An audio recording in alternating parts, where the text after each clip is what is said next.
j'espère que vous allez bien. Donc on se retrouve aujourd'hui pour un bilan lecture. Ça fait super longtemps que j'en ai pas fait sur la chaîne, j'ai l'impression. Vous me direz si vous aimez toujours ce format-là. Normalement, j'en fais un à la fin de chaque saison. Donc aujourd'hui, on va faire le bilan de toutes les lectures que j'ai effectuées durant les 3 derniers mois, donc pendant le printemps, pendant les mois de mars, avril et mai. Comme d'habitude, j'ai fait une pile à lire au début de la saison et comme d'habitude, je ne l'ai pas respectée.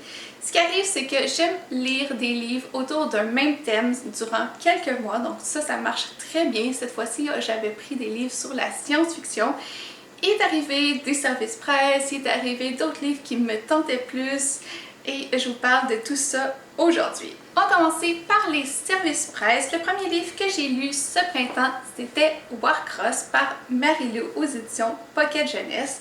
C'est le deuxième tome de cette série, La Revanche, et le dernier puisque c'est une duologie. J'avais adoré le concept de Warcross, du jeu virtuel en tant que tel et de ce mystère qui planait dans le premier tome.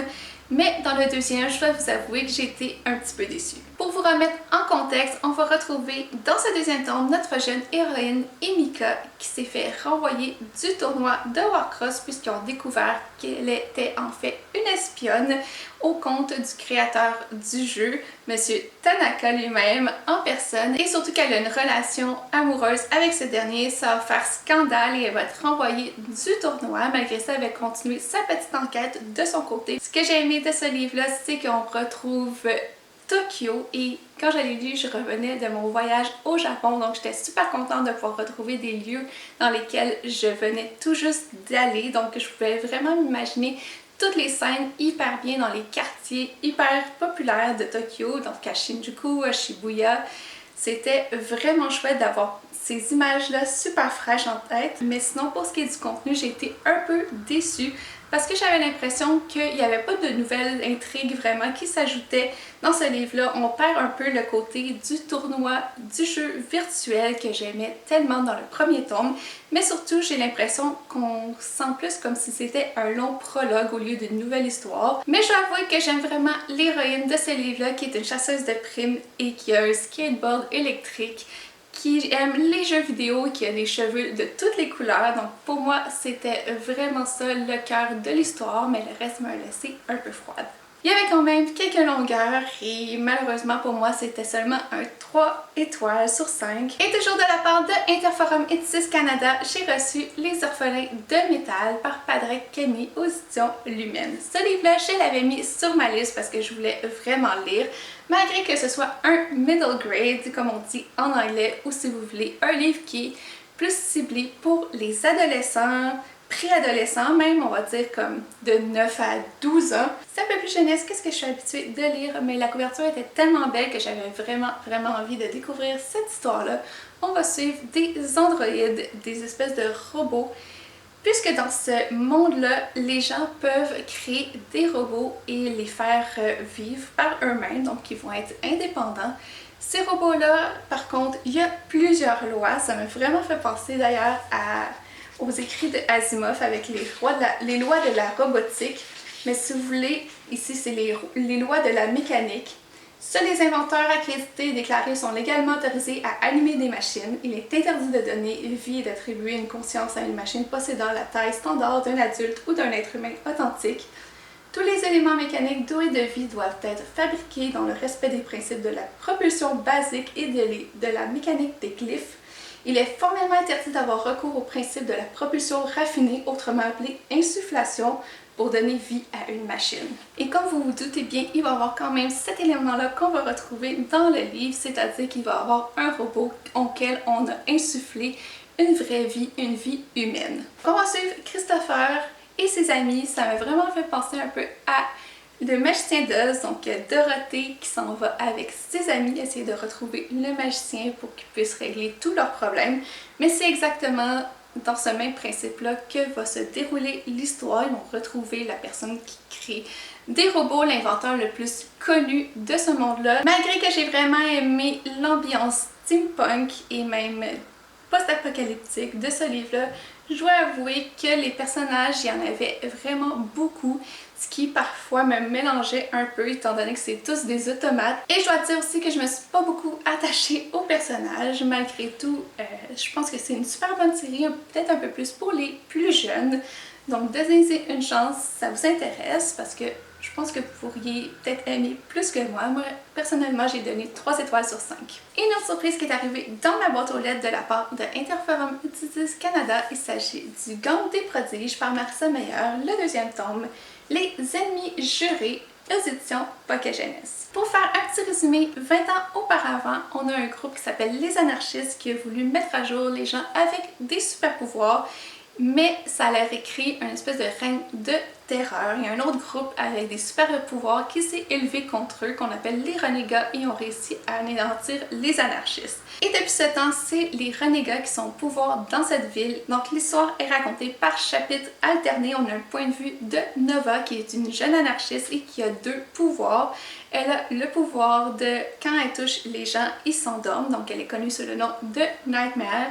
Mais elle va infiltrer les renégats avec son deuxième pouvoir et se faire connaître sous le nom de Insomnie, puisqu'elle n'adore jamais.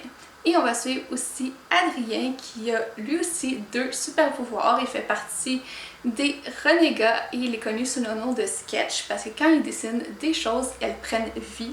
Mais il va se faire aussi connaître sous le nom de la Sentinelle et la Sentinelle agit seule. Et son pouvoir, ça va être parce qu'il peut se tatouer des choses sur le corps et se créer de nombreux autres super pouvoirs.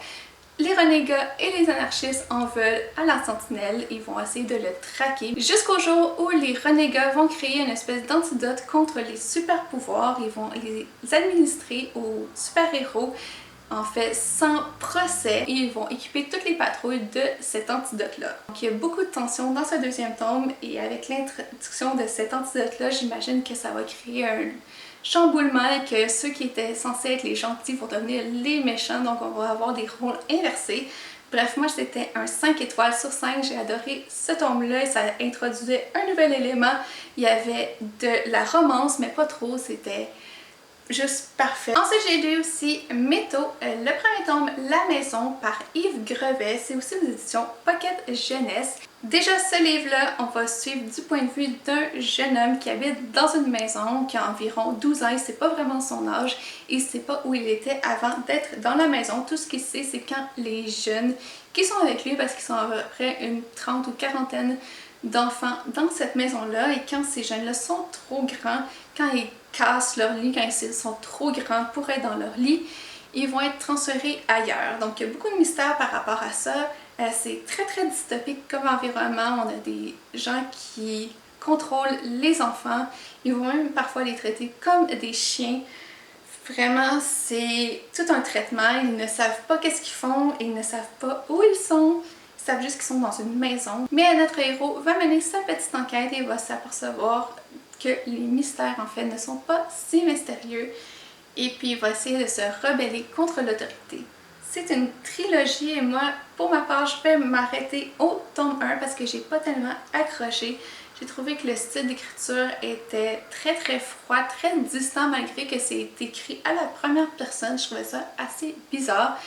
Et puis l'histoire me parlait pas trop, mais peut-être que vous, si vous aimez les dystopies jeunesse, c'est peut-être quelque chose qui va vous plaire.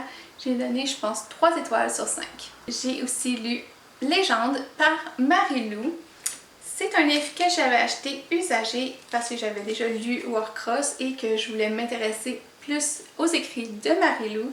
Et j'ai vraiment aimé aussi ce qu'elle a fait auparavant. Ça, c'était, je pense, sa première série. C'est très dystopique. L'histoire est en chapitres alternés entre 2 personnages et on va premièrement suivre June, qui est une jeune fille de 15 ans, qui est une jeune prodige. Elle a eu la meilleure note au test, le test qui classe les gens dans leur futur métier. Elle est promise à un avenir radieux, un avenir payé par le gouvernement et à travailler pour lui.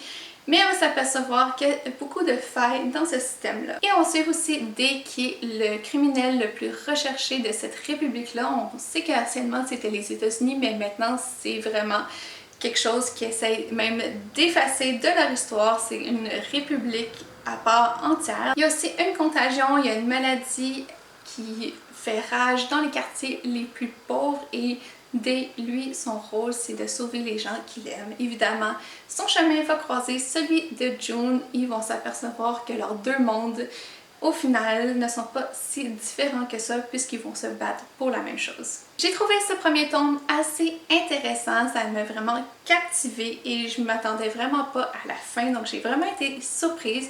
Mais il y avait quand même des éléments redondants par rapport aux autres dystopies que j'ai pu lire dans ma vie, surtout les dystopies young adult. Ça paraît que ça a été écrit il y a quelques années dans la même vague que Hunger Games et Divergente et toutes ces séries-là, mais j'étais contente quand même de découvrir l'écriture de Marie-Lou dans un aspect complètement différent. Honnêtement, je pense que j'ai plus aimé Warcross, mais ça c'est vraiment personnel et j'ai donné à Legend 3 étoiles sur 5. Et le dernier livre papier que j'ai à vous présenter, il s'agit de Only Human par Sylvain Neuvel. C'est un livre en anglais qui est écrit par un Québécois. La série s'appelle The Themis Files et va commencer avec le livre Sleeping Giant dans lequel on va suivre une jeune fille qui s'appelle Rose et qui va tomber dans un trou. En fait, c'est pas un trou ordinaire puisqu'elle va tomber au creux d'une main géante en métal. Ils vont découvrir que ça fait partie d'un robot, ils vont découvrir plusieurs parties d'un corps géant enseveli sous terre, puis ils vont s'apercevoir en fait que c'est une arme. Et il y a plein de questions qui vont être soulevées. Comme par exemple, pourquoi tous ces morceaux-là sont enterrés? Est-ce que c'est des gens qui les ont laissés là? Est-ce que c'est nous qui les avons enterrés il y a plusieurs années? Ou est-ce que c'est quelque chose qu'on a réussi à abattre? Bref, plein de questions, plein de mystères. Finalement, le premier tome ressemblait vraiment à un thriller. Le deuxième tome a des airs de post-apocalyptique et le troisième, c'est vraiment rendu un space opéra, donc on a quasiment 3 genres différents dans la même série, ce qui est vraiment fun. Dans le dernier tome, les protagonistes sont sur une nouvelle planète, mais ils vont réussir à revenir sur Terre, mais la Terre est complètement différente de ce qu'ils ont connu avant leur voyage. Ils vont essayer de régler les problèmes comme ils peuvent, même s'ils n'ont pas beaucoup de pouvoir dans cet enjeu-là qui est vraiment planétaire. C'est un troisième tome de série, comme vous voyez, je galère un peu à essayer de vous dire des choses, mais si vous aimez la science-fiction pure, si vous aimez les histoires où il y a beaucoup de mystères et qui se lisent très rapidement parce que c'est écrit sous forme d'entrevue, donc c'est souvent des questions-réponses, des dialogues. C'est très rapide à lire et c'est super intéressant. Je vous conseille vraiment ce livre-là. Par contre, j'ai trouvé qu'il y avait beaucoup de longueur dans ce dernier tome-là, qu'il n'y avait pas beaucoup de nouveaux éléments qui étaient ajoutés et ça m'a un peu déçue. J'ai donné 3 étoiles sur 5, mais je vous conseille vraiment la série quand même parce que les 2 premiers tomes sont excellents. Et maintenant, en livre électronique, j'ai aussi lu un livre en VO, un livre de Hank Green, le frère de John Green, qui a écrit Nos étoiles contraires.